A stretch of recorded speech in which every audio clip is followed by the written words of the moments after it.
Sudah banyak materi-materi yang kita sampaikan, baik tasawuf amali yang menyangkut dengan amaliyah. Karena di awal dulu kita sudah jelaskan ada tasawuf amali, ada tasawuf nazari. Tasawuf amali itu ilmu tarekat. Jadi bicara tentang tarekat. Bicara tentang tarekat itu bicara tentang zikir. Jadi dalam tarekat itu amaliyah zikir. Jadi bertasawuf atau mendekatkan diri kepada Allah atau membersihkan hati dengan cara mengamalkan zikir. Itu sudah kita pelajari dalam artian belajar zikir itu talqin zikir. Jadi mengawali pelajaran zikir itu dengan talqin zikir. Itu sudah kita laksanakan dan insya Allah mudah-mudahan kita sudah mengamalkan. Ya. Sebab tarekat itu yang dipentingkan itu amalnya, bukan pahamnya. Ya. Jadi kalau kita bertasawuf dengan tasawuf amali dalam ilmu tarekat yang dipentingkan amalnya. Jadi tidak akan memberi dampak yang banyak kalau kita hanya mengkajinya tapi tidak diamalkan. Berbeda, nanti ada tasawuf amali, ada tasawuf nazari. Kalau tasawuf nazari itu yang dipentingkan pahamnya. Itu bedanya, Pak. Nah, kalau tasawuf amali yang dipentingkan amalnya. Maka rata-rata ulama tasawuf mengajarkan kepada muridnya itu pertama itu amal dulu. Nah, nanti dulu pahamnya. Nah, jadi supaya terbiasa berzikir. Ya, baik zikir yang disebut dengan lisan maupun zikir yang diingat dengan hati.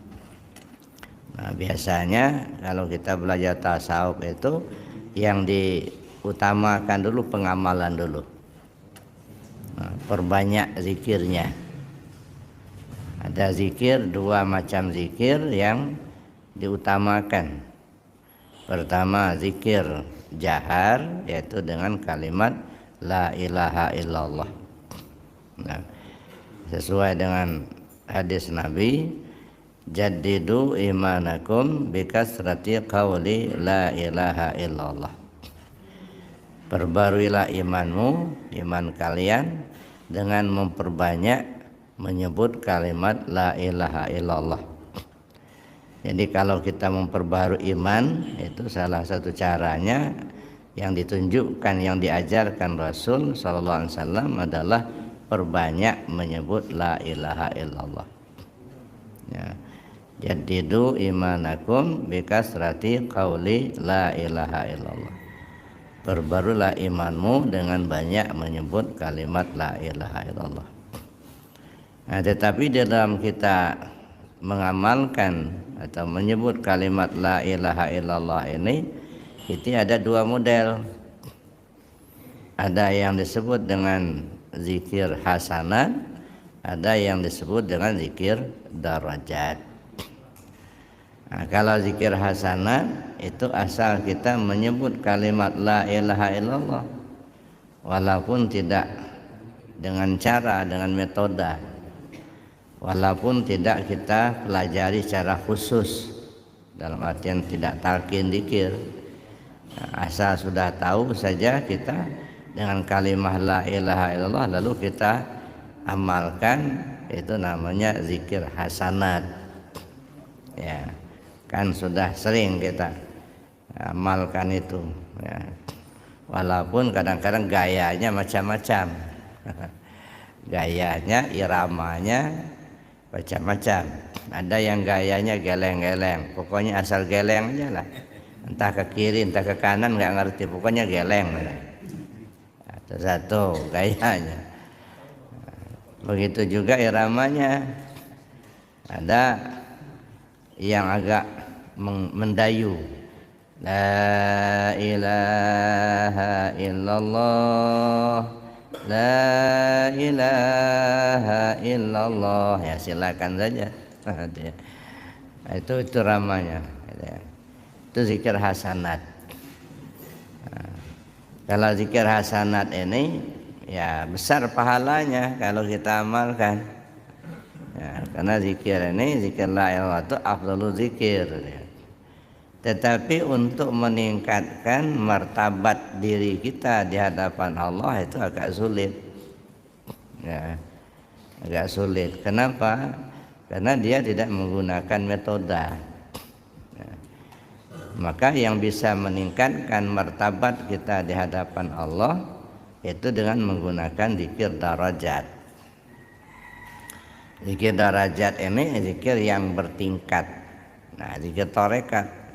Kalau dalam Qadiriyah ada 12 tingkat. Ya, 7 tingkat yang usuliyah, yang usul, dan 5 tingkat yang furu'. Itu namanya zikir darajat. Nah, ada tahapan-tahapannya. Maka yang pertama dengan ucapan kalimat la ilaha illallah itu tingkat awal. Nanti naik kepada tingkat yang kedua, ketiga, keempat, dan seterusnya. Dia ada 7 yang usul, ada 5 yang furu'. Dan ini harus dipelajari khusus dengan seorang guru yang ahli di bidangnya. Diawali dengan talqin zikir, dan itu menggunakan metode, cara. Namanya juga tarekat. Tarek itu artinya jalan. Jalan itu maksudnya metode. Jadi berzikir dengan menggunakan metode, dengan cara. Itu dalam pengamalan atau zikir tarekat. Dan ini Bapak Ibu bisa dilakukan terutama kalau di amaliyah yang sudah kita pelajari, dianjurkan dilaksanakan setiap selesai sholat fardu. Nah, selesai sholat fardu. Nah, tapi kadang-kadang kita belum terbiasa. Ada kadang-kadang yang sudah terbiasa zikir ma'sur.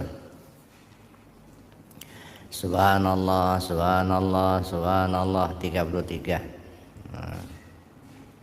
Alhamdulillah, alhamdulillah, alhamdulillah 33. Allahu akbar, Allahu akbar, Allahu akbar. Ada yang sudah membiasakan seperti itu. Tapi sekarang ini sudah agak jarang juga kedengaran begitu. Nah, kenapa? Karena yang banyak itu begitu sudah istighfar, sami'na wa ata'na ghufranaka rabbana wa ilaikal masir, berpulang. Kadang-kadang terus terang aja, ya bagus sih karena itu kan ayat Al-Quran. Cuman kadang-kadang kita malu sendiri, Pak.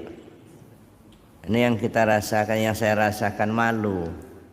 Sami'na wa ata'na ghufranaka rabbana wa ilaikal masir, kata kita dibaca setelah selesai sholat. Kami dengar, kami ikuti, kami turuti. Tapi begitu selesai sholat membuli orang, selesai sholat ngebohongin orang, selesai sholat korupsi.